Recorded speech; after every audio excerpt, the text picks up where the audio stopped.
व्यापार को कवर करने की अच्छी बात हमेशा से यही रहती है कि आपको विभिन्न प्रकार की चीजों को जानने का मौका मिलता है। हम आज हरिओम फीड्स के फैक्ट्री में आए हैं, जिसकी सिस्टर कंपनी शिवगंगा पशु आहार है और बहुत ऐसी कंपनियां हैं जो इनके अंतर्गत चलती हैं। तो मुख्य तौर पे हम यही जानना चाह रहे हैं कि यहाँ पर कैसे काम होता है, कौन से चैलेंजेस इनमें आते हैं, और एक बिहार की कंपनी होकर, बिहार के गोपालगंज में लोकेट होकर जिस तरीके का शानदार काम ये लोग कर रहे हैं। इस पर्टिकुलर फैक्ट्री में 250 लोग काम करते हैं। इनके अनुसार इनका दावा है कि अभी तक 6000 लोगों को रोजगार डायरेक्टली और इनडायरेक्टली तौर पर दे चुके हैं। तो इस पे इनसे बात करना जरूरी है और ये पूछना जरूरी है कि आखिर ये किस बेसिस पे काम कर रहे हैं और इनका मोटिव क्या है। हमारे साथ चंद्रभान है, कैसे हैं? बहुत अच्छे। यहाँ पे गोपालगंज में लोकेट होकर जिस तरीके का आप काम कर रहे हैं, कैटल फीड में हो गया, आप मुर्गी पालन कह लीजिए, मुर्गी दाना ही कह लीजिए, तो वो सही में अविश्वसनीय है। तो ये कैसे चल रहा है सर? एक 2003 की ये कंपनी है, 2003 में एस्टेब्लिश हुई थी। उसके बाद यहाँ पे बिहार को कहें तो रोजगार बहुत बड़ा चैलेंज है। एम्प्लॉयमेंट डायरेक्ट नहीं दे सकते हैं। रोजगार के साथ एक और शब्द आता है स्वरोजगार। किसान, युवा खेती के साथ क्या करे? खेती का जो कंडीशन है, बाढ़, सुखाड़, लगातार से परेशान होता हुआ बिहार, खेती के अलावा वो करे क्या? वो युवा करे क्या? वो किसान करे क्या?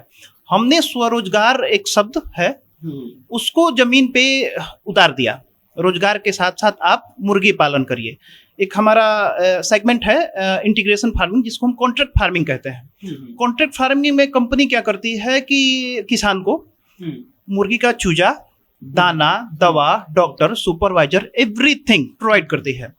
उसमें ये है कि आपको सिर्फ मुर्गी को पाल के बड़ा करना है, आपको स्वयं उसमें काम करना है, वो आपका फार्म है, आपको मुर्गी पाल के बड़ा करना है। फिर हम रेडी गुड्स जो होता है, जैसे तैयार मुर्गी, फिर कंपनी उसको खरीद लेती है।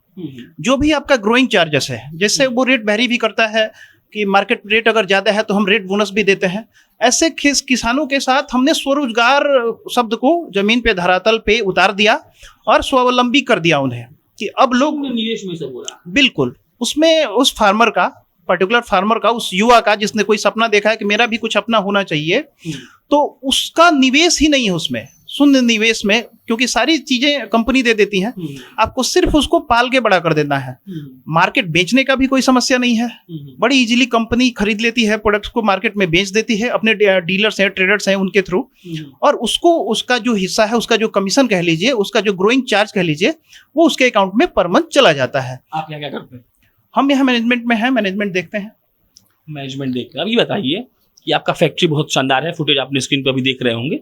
सरकार का क्या इसमें कोई योगदान है? क्या सरकार बढ़ चढ़कर आप लोग को हेल्प करती है, जो नए नए लोगों को रोजगार दे रहे हैं, जो चाहते हैं बिहार में आप लोग कुछ अच्छा करें? संभावनाएं बहुत हैं। कागज से उतर के जिस दिन जमीन पे लागू हो जाएंगी, हम कह देंगे कि सरकार कुछ कर रही है। कागजों में ही घूम के रह जाती हैं फाइलें। जैसे पिछले इस बार बाढ़ आया था, बाढ़ में कुछ इंश्योरेंस क्लेम थे, वो कागजों में भटकते रह गए, नहीं मिला। कागजों में भटक के दम तोड़ देते हैं ऐसी चीजें। देखिए यहाँ पे उन सब वो छोटी छोटी चीजें, हम कहते हैं कि इंफ्रास्ट्रक्चर डेवलप कर दीजिए, बिजली आपूर्ति कंटिन्यू 24 आवर मिलना चाहिए ऐसी कंपनियों को, वो शायद नहीं है। पावर कट लगातार जूझते हैं हम। इंफ्रास्ट्रक्चर होना चाहिए, कि सिक्योरिटी को लेके अश्योरेंस होना चाहिए। इन सब चीज़ों को लेकर संघर्ष है।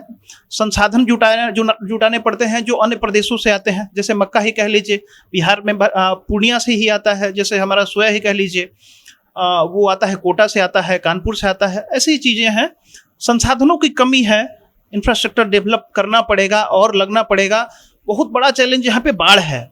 बाढ़ कहीं एक तरह से तबाह कर देता है पूरी इंडस्ट्री को, पूरे सेगमेंट को तबाह कर देता है। अंदर भी घुस जाता है पानी, यहाँ भी घुस जाता है। यहाँ घुसता है वो छोड़ दीजिए, मान लीजिए किसी फार्मर अगर कोई हमसे जुड़ा हुआ है, उसने मुर्गी पाला है, तो उसने एक उम्मीद पाली हुई है। उसके फार्म में अगर मुर्गी है और तैयार मुर्गी है, उसी दिन बाढ़ का पानी उसके फार्म में घुस जाता है। आप सोच सकते हैं उसके दिलो दिमाग पे वो कैसा हंट करता होगा।